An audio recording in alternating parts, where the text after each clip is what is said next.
दोस्तों, बाबुल शहर की एक बदकार औरत मर गई तो उसके घर वालों ने उसे दफन तक ना किया बल्कि एक कूड़े के ढेर पर फेंक दिया।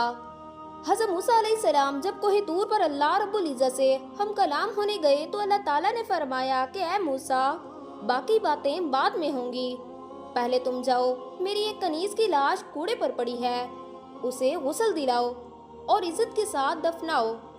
हज़रत मूसा अलैहिस्सलाम कोहे तूर से वापस आए और बाबुल शहर में दाखिल हुए। तलाश करते करते एक जगह देखा कि कूड़े पर एक लाश पड़ी है और उसके इर्द गिर्द 4 कुत्ते उसकी रखवाली कर रहे हैं ताकि कोई दरिंदा लाश को पामाल न कर सके। हज़रत मूसा अलैहिस्सलाम ने उसके घर का पता पूछा और उनसे कहा कि लाश को उठाने में मेरी मदद करो। औरत के घर वालों ने कहा कि हम तो इसकी लाश के करीब भी नहीं जाएंगे, ये तो एक बदकार औरत थी जिसने अपनी सारी जिंदगी बदकारी में गुजार दी। दोस्तों, पूरे शहर में सब लाश को उठाने से इनकार कर रहे थे तो मूसा अलैहिस्सलाम अपने भाई हारून अलैहिस्सलाम के पास गए और कहा कि लाश को उठाने में मेरी मदद करो। दोनों नबियों ने उस लाश को उठाया। फिर जब गुस्ल देने की बारी आई तो शहर की कोई औरत भी उसको गुस्ल देने के लिए तैयार ना थी। ये देखते हुए हज़रत मूसा अलैहिस्सलाम ने अपनी जोजा और बहन को हुक्म दिया कि इस औरत को गुस्ल दो। गुस्ल के बाद हज़रत मूसा अलैहिस्सलाम ने अपने भाई हारून अलैहिस्सलाम की मदद से उस औरत को दफन किया। दफनाने के बाद जैसे ही आप वापस आ रहे थे तो शहर के लोग आपके सामने आ गए।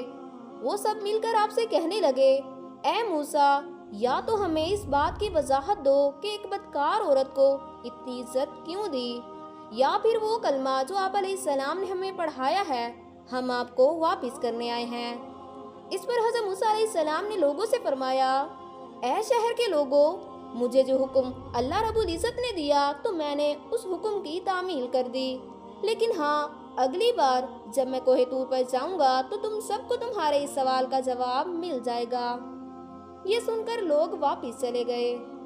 दोस्तों, हज़रत मूसा अलैहिस्सलाम जब कोहे तूर पर गए तो अल्लाह रब्बुल इज़्ज़त से कहने लगे, ऐ मेरे परवरदिगार, इस शहर के लोग मुझसे इस बात की वजाहत मांगते हैं कि एक बदकार औरत को इतनी इज्जत से क्यों दफन किया गया। तो अल्लाह रब्बुल इज़्ज़त ने फरमाया, ऐ मूसा, ये औरत वाकई ही बदकार थी और इसकी सारी जिंदगी बदकारी में गुजर गई, मगर एक मर्तबा ये एक ऐसी जगह से गुजर रही थी जहाँ पर एक कुत्ता प्यास की शिद्दत से मर रहा था।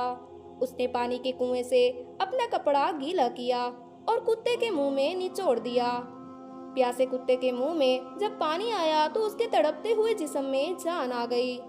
ऐ मूसा, मुझे औरत की ये रहम दिली बहुत पसंद आई और मैंने मौत के फरिश्ते को हुक्म दिया कि इसकी रूह कब्ज कर डालो ताकि आइंदा बदकारी ना करे।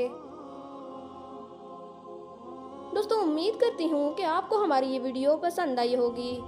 अगर वीडियो अच्छी लगी हो तो इसे लाइक और शेयर ज़रूर करें और हमारे YouTube चैनल को सब्सक्राइब करें।